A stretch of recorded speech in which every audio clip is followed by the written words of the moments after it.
السلام عليكم ورحمة الله وبركاته. كلنتي wanaagsan dhageystayaal meel walba joogtaan ku soo dhawaada barnaamijkeena islaamka nolosha. barnaamijkeena waxa marti inoogu ah Sheekh Salaad Cantoob Xasan oo kamid ah culimada Soomaaliyeed.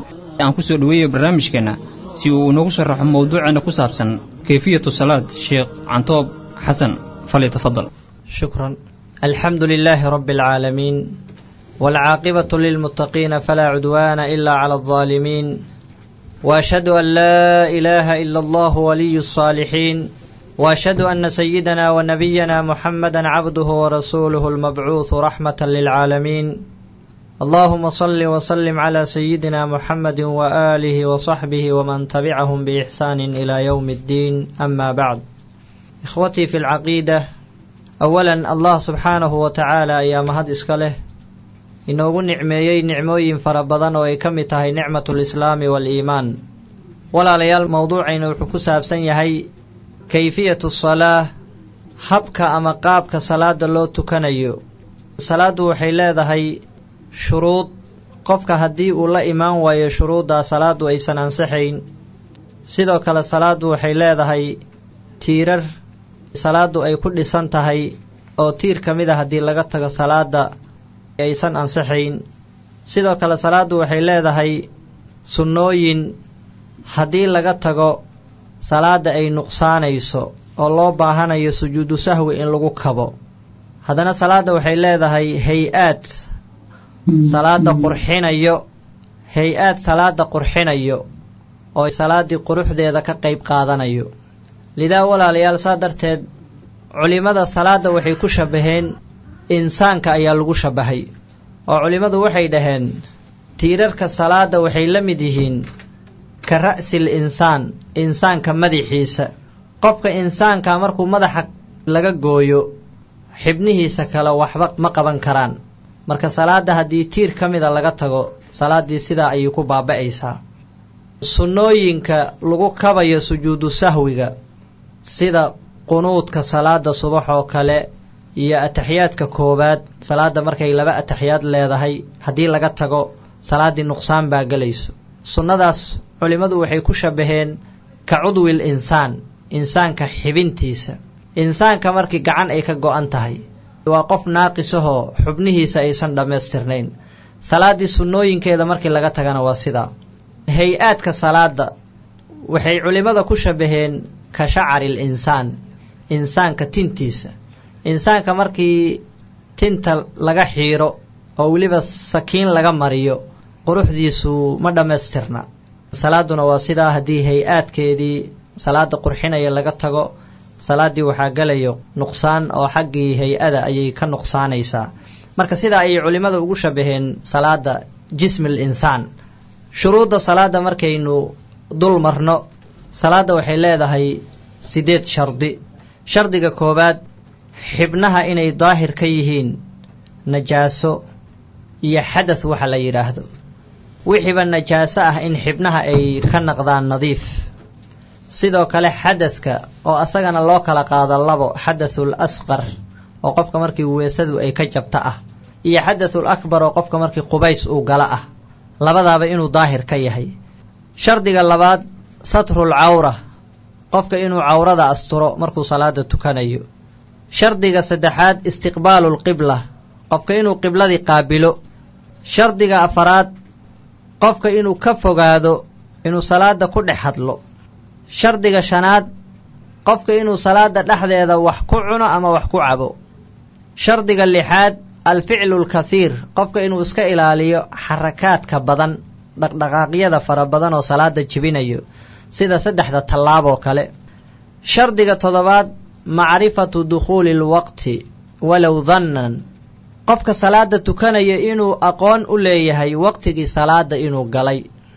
shardiga 8aad, alcilmu bifardiyati asalaah wa bikayfiyatiha, qofka inuu aqoon u leeyahay salaadu inay tahay salaad waajib ah, haddana uu garanayo habkii salaada uu tukan lahaa. 8daa shardi ayay salaadu leedahay. markaynu u gudubno arkaanu salaah, salaada tiirarka ay ku dhisan tahay. salaada tiirarkeeda markii lasoo gaabiyo waa 13.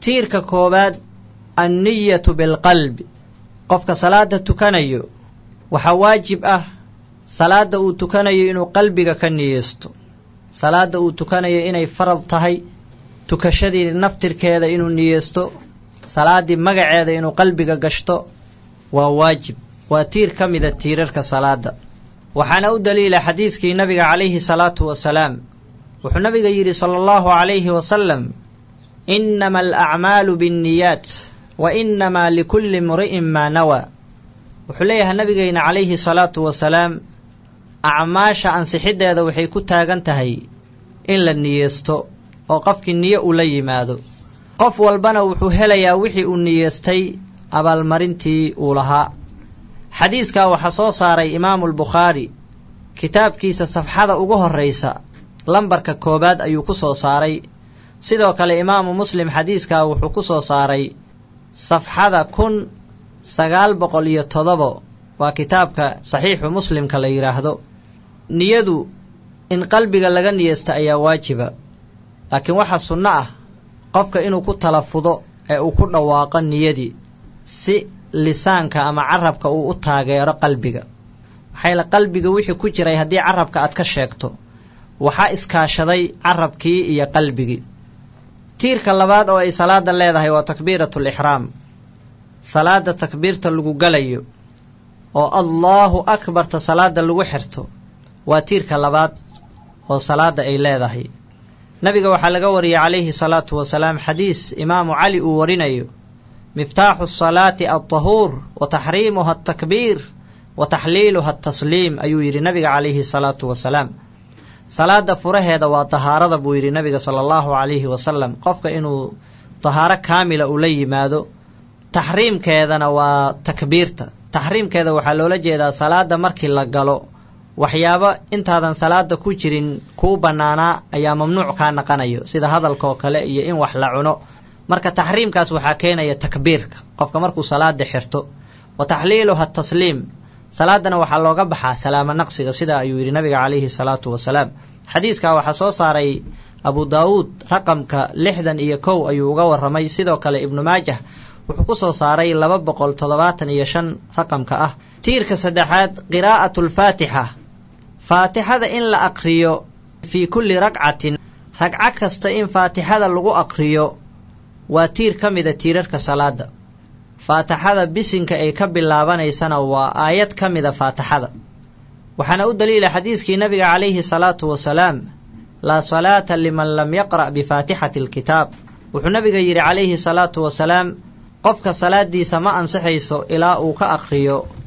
faatihatul kitaab cidii aanan aqrin faatihatul kitaab salaad kama ansaxayso ayuu yiri nabiga calayhi salaatu wasalaam xadiiska imaamu al-Bukhari baa soo saaray safxada 723 ayuu uga waramay imaamu muslimna wuxuu uga waramay safxada 394 ayuu ku soo qaatay tiirka afaraad al-qiyaamu fil fard salaada markay tahay salaad farad ah qofka inuu istaag ku tukado hadii uu awoodi karo waa macal qudra qofka markuu kari karo ee awood uu u heli karo inuu salaada faradka ah ku tukado istaag tiirka shanaadna waa rukuuci markii faatixada la dhameeyo suuradii qofka u fududaatana uu akhriyo in la rukuucina lagu xasilo oo tumaaniina lala yimaado hadii rukuuca lagu xasili waayo salaadii ma ansaxayso waxaana u daliila xadiiskii nabiga uu ku barayay ninkii salaadiisii ku ciyaaray nin baa soo galay masaajidkii nabiga calayhi salaatu wasalaam markaasuu wuxuu tukaday salaad aan dhammaystirnayn markaasuu nabiga u yimid calayhi salaatu wasalaam nabiga ayuu salaamay nabigana salaantii buu ka celiyey wuxuuna yidhi irjic fasalli fa innaka lam tusalli oradoo laabo ee salaadii ku celi maxaa yeelay ma aadan tukane ilaa 3 jeer buu nabiga celiyey ninkii markaasuu ninkii wuxuu yidhi rasuulka ilaahayow ficilka hadda aan sameeyo waxaan ahayn ma aqaano oo ma wanaajin karo intaan ayaa tabar iga ah ee rasuulka ilaahayow ibar markaasuu nabiga baray calayhi salaatu wasalaam oo nabiga wuxuu yidhi sallallahu alayhi wasallam markaad istaagto salaada takbiirso oo salaadii xiro kadibna faatixadii aqri kadibna rukuuci ku xasil kadib madaxaagii kor u soo qaad ilaa aad ka naqato ruux taagan oo siman kadib sujuudkii aad buu yidhi nabiga calayhi salaatu wasalaam ee sujuudkii ku xasil haddana sujuudkii ka soo noqo ee soo fadhiiso fadhigiina ku xasil kadib sujuudkii labaad u noqo kuna xasil ayuu yidhi nabiga calayhi salaatu wasalaam humma afcal arrintan aan soo sheegnana salaadaadoo dhan ku samey ayuu yidhi nabiga calayhi salaatu wasalaam marka xadiiskaa waa xadiis macruufa oo la yaqaano oo la yidhaha xadiisulmusii salaatahu ruuxii salaadiisii ku ciyaaray xadiiskan marka waxaa laga qaataa arkaanta salaada tiirarka salaada ayaa xadiiska kani laga qaataa marka tiirka shanaad waa in la rukuuco oo rukuucina lagu xasilo waxaana laga qaadanayaa xadiiskaas nabiga calayhi salaatu wasalaam uu ninkaa ku baray tiirarkii salaada oo waxaa ka mid ahayd humma arkac xataa tadma'ina raakican rukuuc ilaa aad ka xasisho adigoo rukuucsan tiirka lixaad alictidaalu min alrukuuc waاطumaaniinatu fiih qofka markuu rukuuco ee rukuucii uu ku xasilo haddana madaxii inuu kor u soo qaado ee uu u laabto meeshii uu ka yimid oo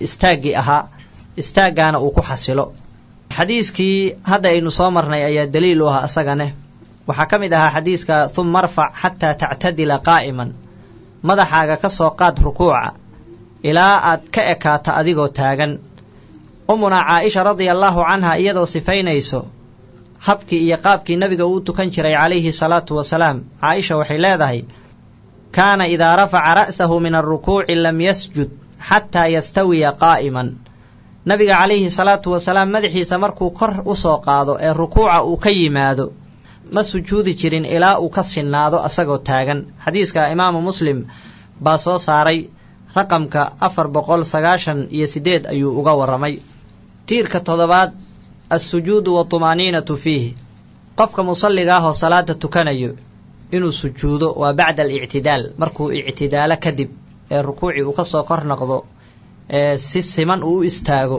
ayuu sujuudayaa sujuudkiina wuu ku xasilayaa marka sujuudku waa 2 jeer labadaa jeer marka waxaa u dhexeeya tiir la yidhaahda aljuluusu bayna sajdatayn waa tiirka 8aad sujuudka koowaad qofka markuu soo guto weliba isagoo ku xasilayo ayuu soo laabanayaa wuu fadhiisanayaa fadhigii buu ku xasilayaa kadibna wuxuu doonanayaa sujuudkii labaad sidii sujuudkii hore uu u sujuuday ayuu midka labaadna u sujuudayaa oo aad buu xasiloonida ugu dadaalayaa waxaana u daliila 3daa tiir oo labadii sujuud iyo juluuska xadiiskii hadda aynu soo marnay oo ruuxii salaadiisa ku ciyaaray waxyaabaha lagu baraya waxaa ka mid ahaa humma asjud xataa tadma'ina saajidan humma arfac xataa tadma'ina jaalisan humma asjud xataa tadma'ina saajidan sidaa ayuu yidhi nabiga calayhi salaatu wasalaam sujuudka aad ilaa aad ka xasisho adigoo sujuudsan kadibna madaxa kor u soo qaad ilaa aad fadhiga uga xasisho kadibna sujuudkii labaad u laaba ayuu yidhi nabiga calayhi salaatu wasalaam ilaa haddana aad ka xasisho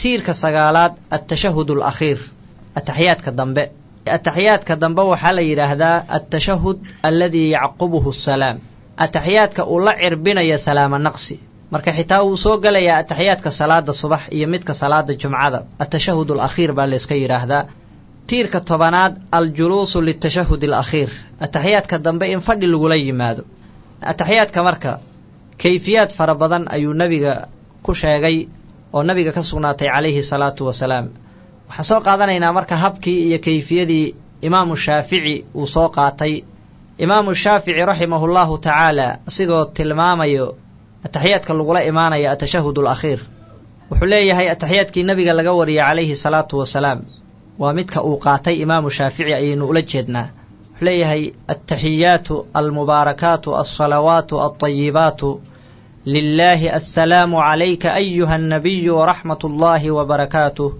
assalaamu calayna wacalaa cibaadi illaahi alsaalixiin ashhadu an laa ilaaha ila allah wa ashhadu anna muxammadan rasuulu ullah ataxiyaadka intaa ayuu ku eg yahay allaahuma salli waa tiir kaloo gaar ah marka midkaa ayuu imaamu shaafici soo guuriyey kitaabkiisa la yidhaahdo markuu ka hadlaya baabu tashahud waasalaati cala annabiyi sala allahu calayhi wasalam mujalladka 1 safxada 101 ayuu uga warramay tiirka 11aad waa in nabiga lagu salliya calayhi salaatu wasalaam saxaabada ayaa nabiga weydiisay calayhi salaatu wasalaam markii aynu salaada tukanayno sideen kugu sallinaa wuxuuna nabiga yidhi quuluu allaahuma salli calaa muxammadin waxaad tidhaahdaa ilaahayow nebi moxamed u naxariiso intaa ayaa ugu yar salliga nabiga calayhi salaatu wasalaam allaahuma salli calaa muxamadin. xadiiskaa waxaa soo saaray xaakim ayaa soo saaray kitaabkiisa mustadraka la yidhaah mujalladka 1 safxada 168 ayuu uga waramay. tiirka 12aad waa salaamo naqsiga, waxaana ugu yar assalaamu calaykum. akmalkiisana wuxuu noqonayaa assalaamu calaykum waraxmatullah. qofkana uu markaa u jeesto dhanka midig ilaa laga arkayo dhabankiisa midigta. tiirka 13aad atartiibu kamaa sabaqa, sida hadda aan soo sheegnay oo aan soo xusnay in tiirarka salaada loo tartiibiyo. intaa ayaan ku koobayaa sharaxidii tiirarka salaada. hada wabilaahi towfiiq, wallahu subxaanahu wa tacaala aclam. rabbi ajar iyo xasanaad ha ka siiya sheekh salaad cantoob xasan oo inoo soo koobayay mowduuceennii ku saabsanaa barnaamijkeenna kayfiyatu salaad oo aan ku soo qaadanay. waa hagaag waxaan soo gaarnay xilligii dhegaystayaasheenna ee khadka si toos ay u soo geli lahaayeen fariimahoodana ay u soo diri lahaayeen barnaamijka islaamka iyo nolosha. barnaamijkeenna ayaan usii gudagelaynaa iyo dhegaystayaasha khadka teleefonka ku jira iyo kuwa fariimaha soo dirayba. khadka ugu horeeya. halow dhegayste. halow dhegayste, magacaagii halkaa joogto walaal. waa maxamed sheekh cumar iyo booston wada. maxamed kusoo dhawow barnaamijka. waa ku dhawaad walaal. haye su-aashaada barnaamijka. sheekh waxaan rabaa inaan weydiiyo, anigoo salaad ku jiro in wax la ii weydiiyo ma inshaaray karaa? waa tahay, waxaan rajaynayaa maxamed inuu sheekha uu fahmay su-aashaada uuna kaaga jawaabaya. waa mahadsantaha. aada buu umahadsan yahay maxamed sheekh cumar. qofka markuu salaada tukanayo waxyaabaha ka mamnuuca ah waxaa ka mid ah hadalka. marka ishaarada laysat min alkalaam, qofka markuu ishaaro ama tilmaam bixiyo hadalka sharciga ah kama mid aha ishaarada. waxaa la yidhaahdaaba oo xujo ahaan laga dhigaa qof salaad tukaday oo macnaha salaad ku jira ee wax iibinayo, naag dalaaqayo, salaadiisana ay jibin bal sheeg. markii yacni laqsi la samaynayo ama hal xeraale, qof yacni salaad tukanayo oo wax iibsanayo, naag dalaaqayo, salaadiisana aysan burayn. waxaa la yidhaahdaa maalan qofka markuu ishaaro bixiyo, qofkii maalan waa qof dhagoolo ah, tilmaanuu bixiyey oo beec uu ku samaynayo ama beec mushtar uu ku samaynayo ama naag uu ku dalaaqayo, salaadiina wuu ku dhex jiraa. marka qofka markuu ishaaro sameeyo salaada kama jabayso haddii uusan hadal la imaanin. wallahu aclam. aada u mahadsan yahay maxamed sheekh cumar oo su-aashii uuna soo weydiiyey. waxaan rajaynayaa inuu ka jaahil baxay su-aashaas.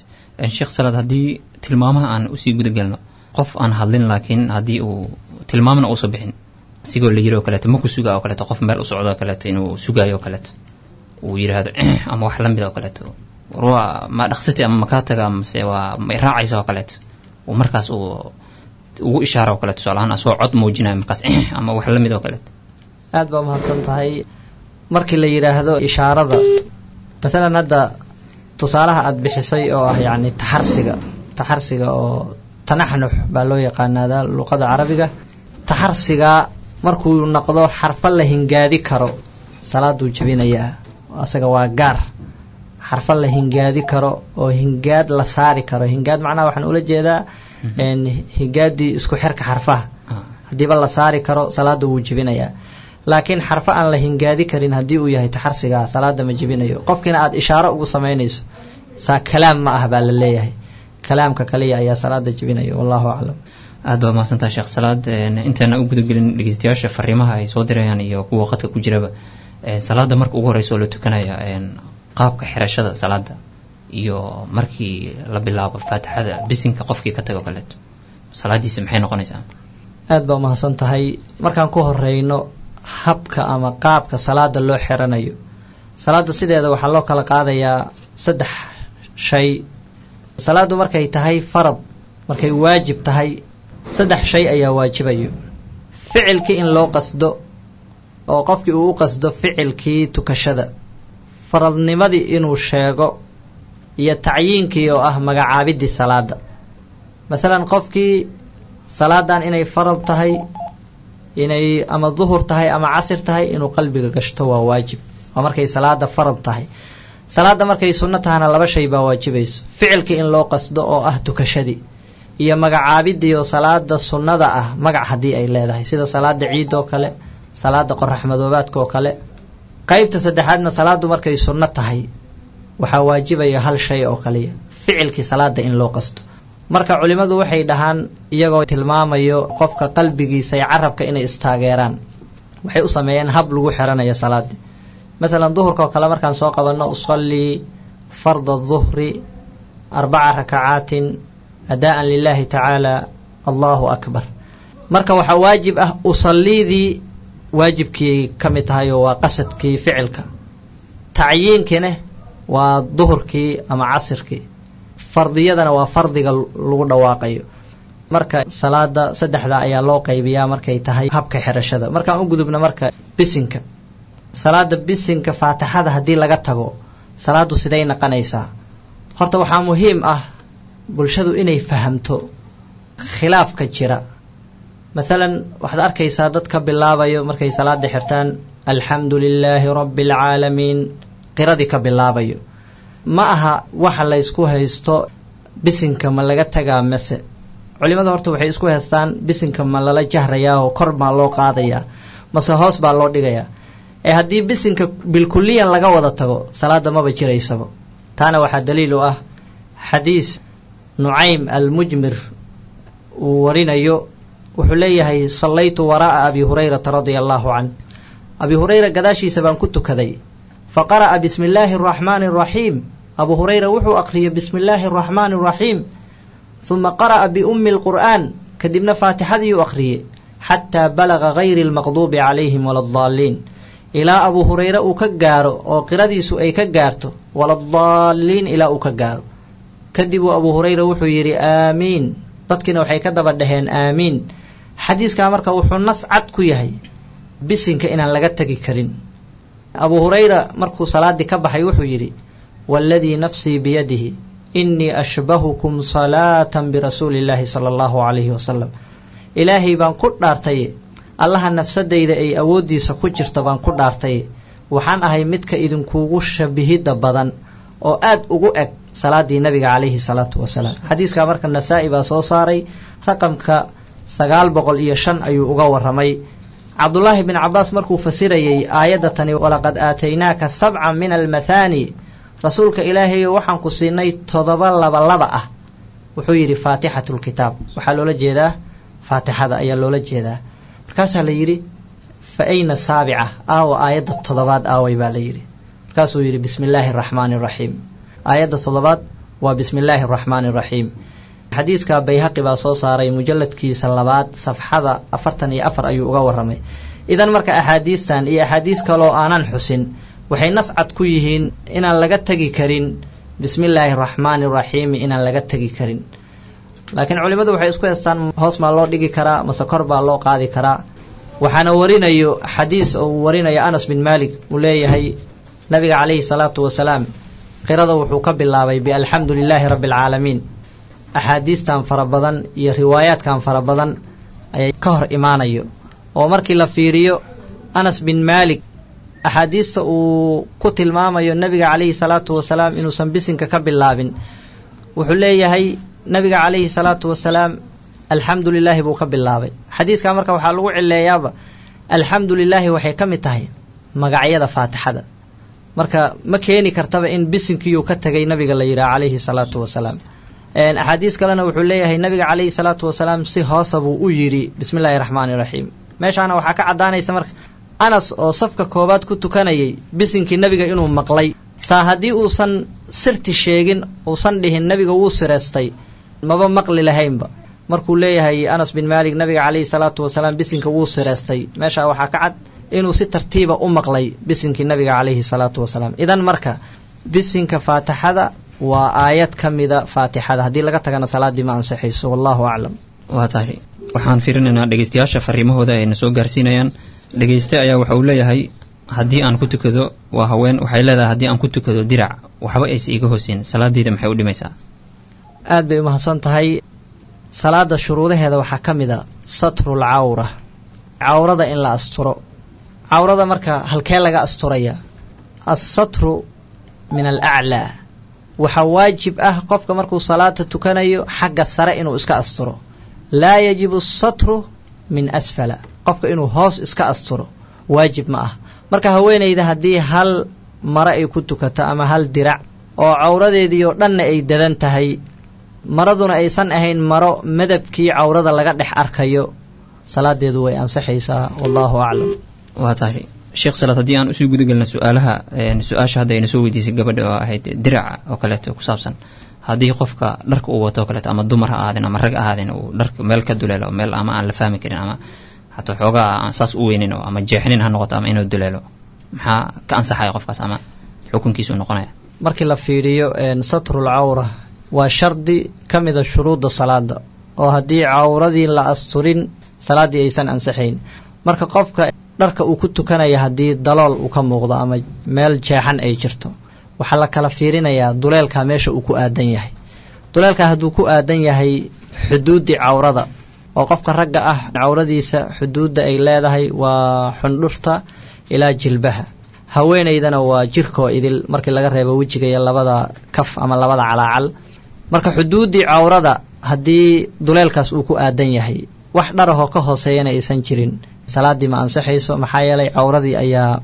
muuqata haddii marka cawradii meeshii ay ku aadaneed haddii duleelku uu ku aadan yahay salaaddu ma ansaxayso wallahu aclam aad baa umahadsantahay sheekh salaada qofka haddii uusa awoodin salaada inuu istaago kaleeto muxuu samayn karaa bedelkeeda aad baa umahadsan tahay horta alqiyaamu fii salaati alfardi salaada faradka ah in istaag lagu tukado waa waajib qofka haddii uu awoodi karo laakiin haddii ay timaado cajzi oo qofkii awood darre ay qabato xaggii istaaggii waxaa u bannaan inuu fadhi ku tukado haddii fadhi uu awoodi waayo inuu jiif ku tukado taana waxaa u daliila xadiiskii cimraan ibni xuseyn radia allaahu canhuma cimraan wuxuu yidhi kaanad bii bawaasiiru waxa i haysay cilladda la yidhaahdo bawaasiirka fa sa'altu annabiya sala allahu calayhi wasalam nabiga ayaan weydiiyey can isalaati sida aan u tukanayo fa qaala wuxuu yidhi nabiga sala allahu calayhi wasalam salli qaa'iman adigoo taagan tuko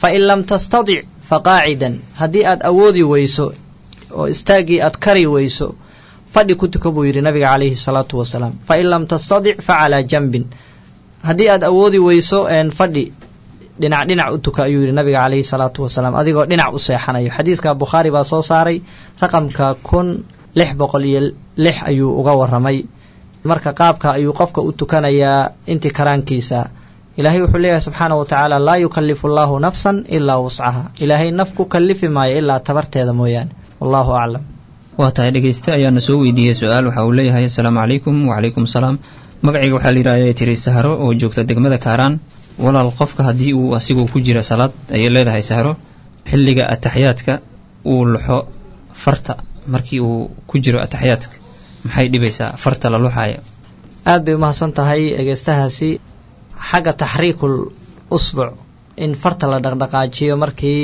ataxiyaadka lagu jiro farta la dhaqdhaqaajinayo waa karaahiyo waase qofka markii uusan dhaqdhaqaajin kafkiisa dhaqdhaqaajiska haddii kafka uu ku jiro waa calaacasha markay ka qayb qaadato taxriigaas ama dhaqdhaqaaqaas salaadu wayba buraysaaba marka culimmadu waxay leeyihiin farta in la dhaqdhaqaajiyo waa karaahi haddii calaacashu aysan la dhaqdhaqaaqin mar calaacashi hadday dhaqdhaqaaqdo salaaddii baa burayso marka nabiga calayhi salaatu wasalaam kayfiyadii iyo habkii laga wariyey markuu farta taagayay culimmada ama saxaabadii nebi moxamed calayhi salaatu wasalaam weliba raggii sida badan nebiga u joogteeyey oo in badan laasimay ma aysan soo warin inuu nebiga dhaqdhaqaajiyey farta waxaan ku horeyhaynaa cabdulaahi bin cumar oo tilmaamayo habkii nebiga calayhi salaatu wasalaam markuu ataxiyaadayo farta uu u ishaari jiray cabdulaahi bin cumar wuxuu leeyahay radia allaahu canhuma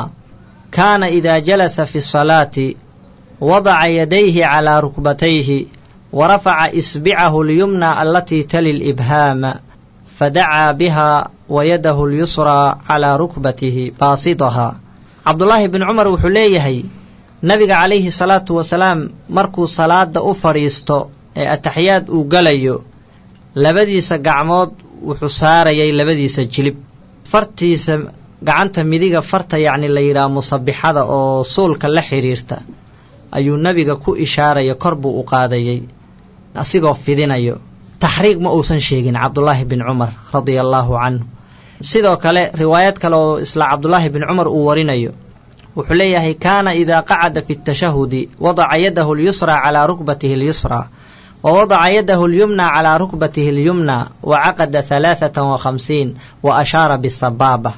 نبي عليه الصلاة والسلام مركو أتحياتك أفريستو gacantiisa bidixda ah wuxuu dul saari jiray lugtiisa bidixda ah ama jilibkiisa bidixda. gacanta bidixda marka iyada wax dhaqdhaqaaqa ma sameynayso, sidaa ayay u saarnaanaysaa.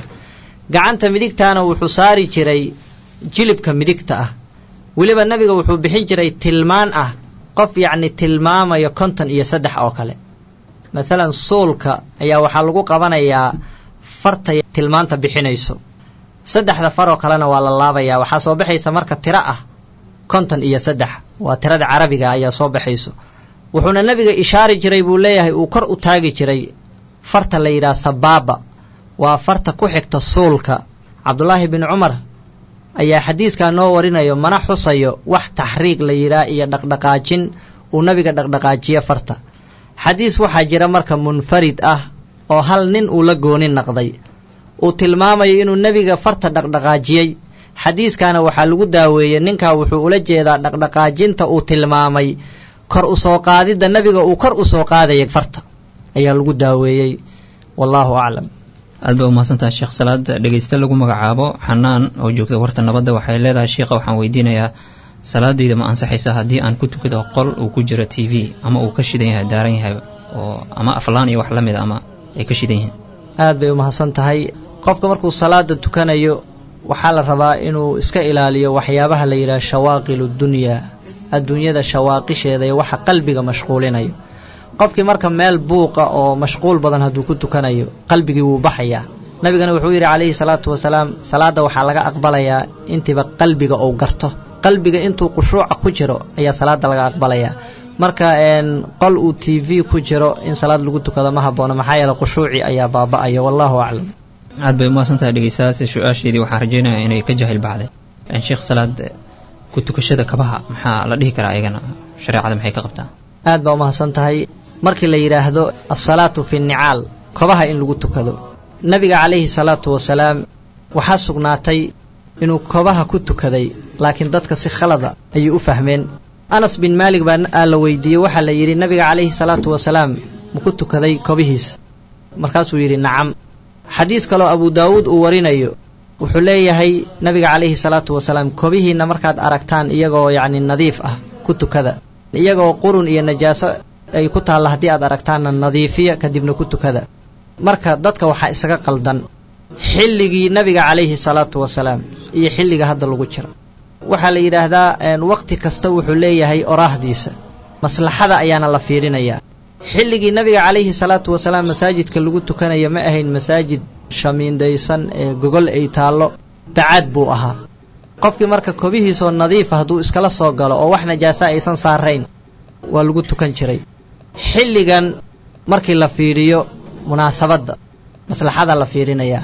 haddii adigoo isdhahaysa itibaacu sunna ilaali, sunnada nebiga ilaali sala allahu calayhi wasalam, ee ay kuu soo jiido oo ay ka dhalanaysa shar fara badan, culimmadu waxay leeyihiin asharcu calaa jaanibi almaslaxa.